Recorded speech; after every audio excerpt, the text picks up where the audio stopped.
ଗୋଲାପ ଫୁଲର ଆବଶ୍ୟକତା ଭାରତୀୟ ଫୁଲ ବଜାରରେ ବହୁତ ମହତ୍ୱ ରଖେ। ସେ ଅନୁସାରେ ଓଡ଼ିଶାରେ ଗୋଲାପର ଚାହିଦା କମ୍ ବି ନୁହେଁ। ଆମ ଦେଶରେ ପ୍ରାୟ 120ରୁ ଅଧିକ କିସମର ଗୋଲାପ ଚାଷ ହୋଇଥାଏ। ତନ୍ମଧ୍ୟରୁ ଲାଲ ରଙ୍ଗର କିସମଗୁଡ଼ିକ ମଧ୍ୟରେ ଗ୍ରୀନମାଳା, ଫ୍ରଷ୍ଟ ରେଡ୍, ହ୍ୟାପିନେସ୍, ଜାଗୁଆର। ଗୋଲାପୀ ରଙ୍ଗର କିସମ ମଧ୍ୟରେ ନୋବେଲ୍ସ, କିସ୍, ସୋନିଆ, ୟୁରୋପ, ପ୍ରୋଫାଇଟା। ନାରଙ୍ଗୀ ରଙ୍ଗର କିସମ ମଧ୍ୟରେ ମର୍ସିଡିଜ୍, କ୍ୟାଣ୍ଟିଡ୍, ଜାଜ୍, ଇଣ୍ଡିଆନ୍ ପାମା।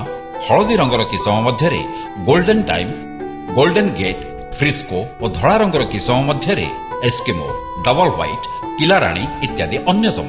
ଗୋଲାପ ଚାଷ ପାଇଁ ମଟାଳ ବାଲି ମାଟି ସବୁଠାରୁ ଭଲ ମାଟି, ଯେଉଁ ମାଟିର ପିଏଚ୍ ମୂଲ୍ୟାଙ୍କ 5.5ରୁ 7 ପିଏଚ୍ ମଧ୍ୟରେ ରହିଥାଏ। ଗୋଲାପ ଚାଷ ପାଇଁ କମ୍ ବର୍ଷା ହେଉଥିବା ଅଞ୍ଚଳ ଏବଂ ଯେଉଁଠି ଅଧିକ ପବନ ପ୍ରାୟ ହେଉନଥିବ ସେଭଳି ସ୍ଥାନ ଅତ୍ୟନ୍ତ ଉତ୍କୃଷ୍ଟ। ଗୋଲାପ ଚାଷ ସାଧାରଣତଃ ଦୁଇ ପ୍ରକାର ବ୍ୟବସ୍ଥାରେ ହୋଇଥାଏ। ପ୍ରଥମତଃ ଖୋଲା ଆକାଶ ତଳେ ଓ ଦ୍ୱିତୀୟତଃ ଗ୍ରୀନ୍ ହାଉସ୍ ମଧ୍ୟରେ। 15 ଡିଗ୍ରୀରୁ 28 ଡିଗ୍ରୀ ସେଣ୍ଟିଗ୍ରେଡ୍ ତାପମାତ୍ରାରେ ବହୁତ ଭଲ ଚାଷ ହୋଇଥାଏ। ଖୋଲା ଆକାଶ ତଳେ ଯେଉଁ ଚାଷ ହୁଏ ତାହାର ଫୁଲ ପାଖାପାଖି ବଜାର ପାଇଁ ଠିକ୍ ରହେ, କିନ୍ତୁ ଅପରପକ୍ଷରେ ଗ୍ରୀନ୍ ହାଉସ୍ରେ ଯେଉଁ ଗୋଲାପ ଚାଷ କରାଯାଏ ତାହା ବହୁତ ଦିନ ପର୍ଯ୍ୟନ୍ତ ସତେଜ ରୁହେ। ପବନର ଭୟ ନଥାଏ। ଏହାର ମାନ ଖୁବ୍ ଉଚ୍ଚ କୋଟିର, ସୁନ୍ଦର ରଙ୍ଗଯୁକ୍ତ ଓ ଆକାରରେ ମଧ୍ୟ ବହୁତ ବଡ଼ ହୋଇଥାଏ। ତେଣୁ ଦୂରକୁ ପଠାଇଲେ ଏଥିରେ କ୍ଷତିର ପ୍ରଶ୍ନ ପ୍ରାୟ ନଥାଏ। ଗୋଲାପ ଚାଷ ପାଇଁ ମାଟିକୁ ଭଲ ଭାବରେ ଚାଷ କରାଯାଏ। ଏଥିରେ 40% ସଢ଼ା ଗୋବର ଖତ, 10% ଜିଆ କମ୍ପୋଷ୍ଟ ପ୍ରୟୋଗ କରି ଭଲ ଭାବରେ ମିଶାଇବାକୁ ପଡ଼େ। ଅକ୍ଟୋବର ମାସର ପ୍ରଥମ ସପ୍ତାହ ମଧ୍ୟରେ କଲମୀକରଣ କରିବାକୁ ପଡ଼େ। 3ରୁ 4 ମାସ ମଧ୍ୟରେ ଚାରା ପ୍ରସ୍ତୁତ ବି ହୋଇଥାଏ।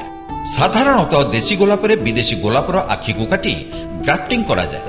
ଚାରା ରୋପଣ ପାଇଁ 3 ଫୁଟ ଚଉଡ଼ାର ପଟାଳି ପ୍ରସ୍ତୁତ କରିବାକୁ ପଡ଼େ ଏବଂ ଏହାର ଉଭୟ ପାର୍ଶ୍ୱରେ 1.5 ଫୁଟ ଜାଗା ଛାଡ଼ି 2ଟି ଧାଡ଼ିରେ 1.5 ଫୁଟ ଅନ୍ତରରେ ଚାରା ଲଗାଇବା ଉଚିତ।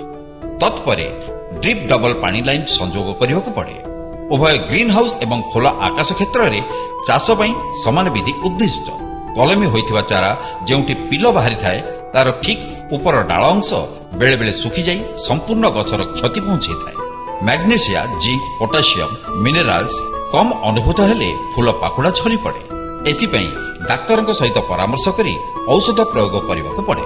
କୀଟପତଙ୍ଗ ଦାଉରୁ ରକ୍ଷା ପାଇଁ 5 ମିଲିଲିଟର ନିମ୍ବ ତେଲ 3 ଲିଟର ପାଣିରେ ମିଶାଇ ସ୍ପ୍ରେ କଲେ ସୁଫଳ ମିଳିଥାଏ। ଗୋଲାପ ଫୁଲ ଯାହା ବଜାରକୁ ରପ୍ତାନୀ ହୁଏ ତାକୁ ତୋଳିବା ପାଇଁ ହେଲେ 125ରୁ 150 cmର ଡାଳକୁ କାଟି ଏବଂ ଯେଉଁଗୁଡ଼ିକ ବାହାରକୁ ରପ୍ତାନୀ କରାଯାଏନି ସେଠି ସିଧା ଫୁଲକୁ ତୋଳି ବଜାରକୁ ପଠାଇବା ଦରକାର। ତେଣୁ ଓଡ଼ିଶାର ଚାଷୀ ଭାଇମାନେ ଯଦି ଏଭଳି ଏକ ସୌଖିନ ଫୁଲର ଚାଷକୁ ଜୀବିକା କରି ଲକ୍ଷ୍ୟ ପଥରେ ଆସନ୍ତି, ଏହା ନିଶ୍ଚିତ ଭାବରେ ଚାଷୀର ମୁହଁରେ ହସ ଫୁଟାଇଥାଏ।